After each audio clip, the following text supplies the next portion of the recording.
Qu'avant, dans la paix, citoyens, entonnez l'hymne sacré de votre solidarité. C'est en ce vendredi 7 avril 2023 que la commune de Fungomé, en collaboration avec le secrétariat exécutif du comité provincial d'action de l'eau, de l'hygiène et de l'assainissement CPAE en abrégé, ont procédé à la vulgarisation de la loi relative à l'eau devant différentes figures représentantes légitimes des communautés fourgeoises, les chefs de la sous-division de l'Uboudidé, Sylvain Kayoukaouzo, le responsable de tous les quartiers qui comptent la commune de Fungomé, le membre du conseil de sécurité locale, tous, avec attention soutenue, se sont retrouvés dans la salle du foyer social de Fungomé. Mais hélas, devant le réformateur les 5 Kalentambe et la douce Makano Chulombo Ali, l'autorité communale, les 5 Kalentambe déverrouillent la cérémonie tout en précisant de la faveur militaire en ces gestes. L'eau étant une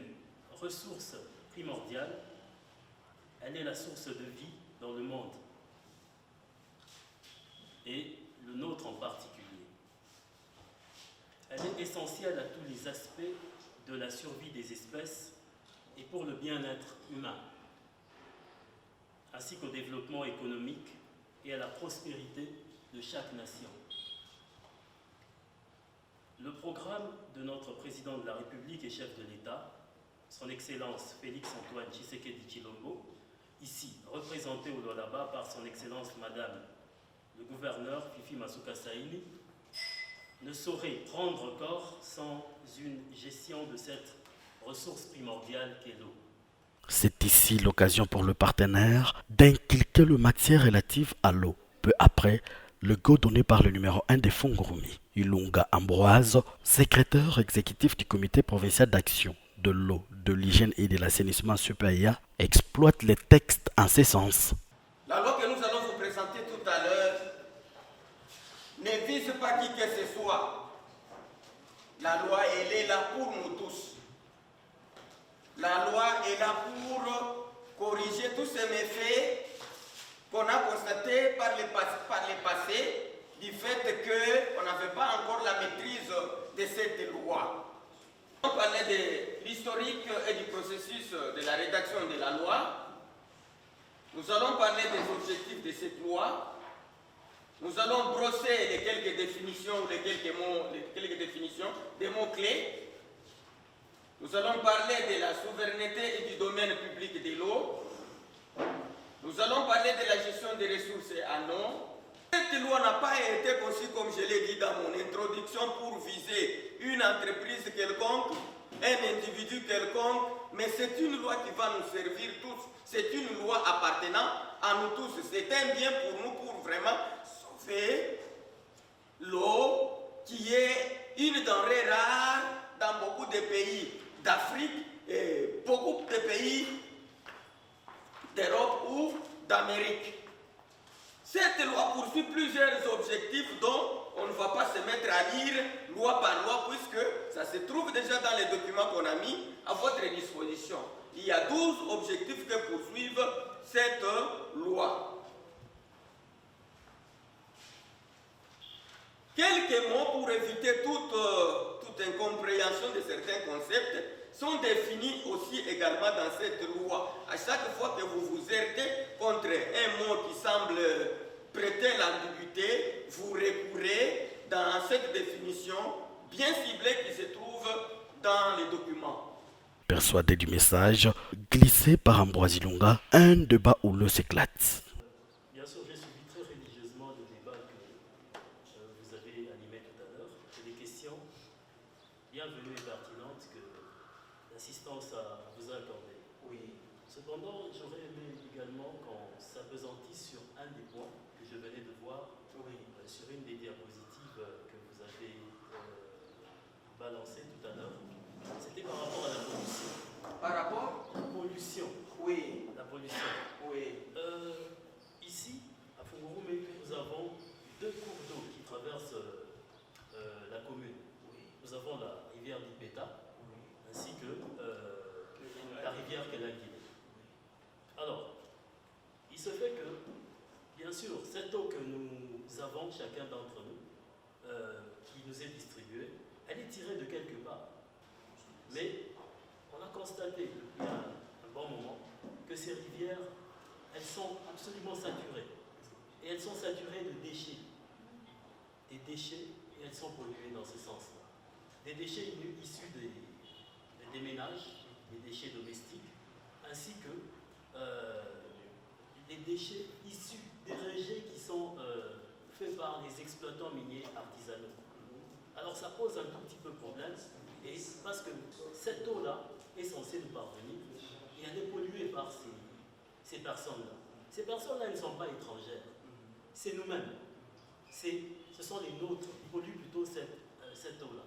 Alors peut-être dans ce sens-là, j'aurais aimé que vous vous apaisantissiez sur ce point-là par rapport aux pénalités qui sont consacrées ou bien réservées à ces personnes qui polluent, et peut-être un effort de sensibilisation par rapport à toutes ces personnes-là qui polluent d'une manière ou d'une autre les divers cours d'eau qui font notre fierté ici à Fougourmé, mais qui nous posent souvent problème parce qu'ils sont pollués. C'est peut-être dans ce sens-là que j'aurais aimé que vous puissiez vous appesantir et aussi profiter pour signaler, parce que les personnes qui sont présentes dans cette assemblée ont été triées sur les volets. Elles représentent plusieurs structures, mais qui sont représentatives des couches de la population de Fougourmé. Oui, alors ils sont de divers secteurs, aussi éparpillés qu'ils sont, mais quand même, ils sont le relais entre vous, nous, ainsi que la communauté qui est censée justement faire application de cette loi. Alors peut-être dans ce sens-là, informer également qu'un arrêté a été pris au niveau communal, mis à part bien sûr cette loi qui est étatique, un arrêté a été pris au niveau communal.